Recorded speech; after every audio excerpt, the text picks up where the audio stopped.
Misangat si Senador Riza Hontiveros og ang Akbayan Party List og mga panukala sa Kongreso nga nagtinguha nga usbon ang Party List System Act aron na pugnan ang giingong pag-abuso ni ini sa mga political dynasty ug sa mga individual nga adunay interes sa mga kontrata sa gobyerno.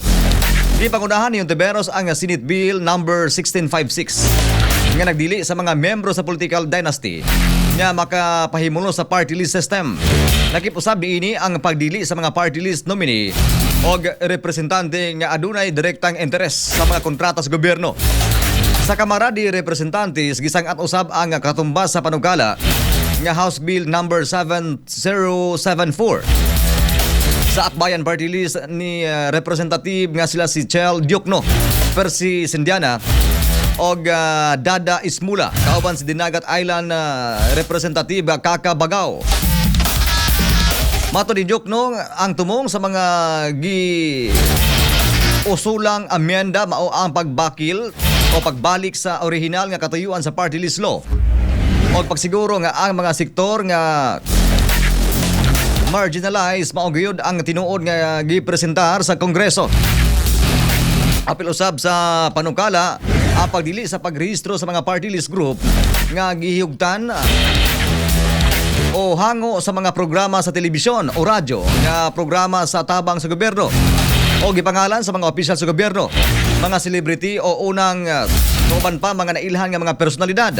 Tumong niini nga puggan matud pa ang branding driven o personality based nga pag-apil sa party list system.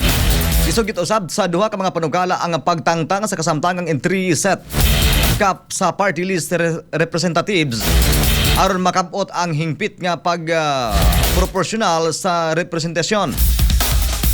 Digos gansab ni Senador Hontiveros ang bag-o mga investigasyon sa Kongreso may tungod sa giingong anomalya sa flood control project.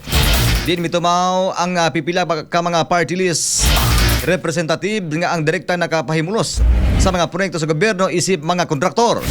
Sumala pa sa senadora nga ang mga panukalang balaod gitumong aron siradaan ang dugang nga mga kahuyang sa balaod o gibalik ang party list system sa tinuod nga katuyuan ini ang pagpanalipod sa tinuod nga ordinaryong Pilipino. Dugang pa sa senadora layo na mga panukalang ito ang matanggal ng butas sa batas. Balik ang party list system na tunay nitong layunin ang pagpalakas ng boses ng karaniwang Pilipino. Express, balita sa buntag. Express, balita sa buntag.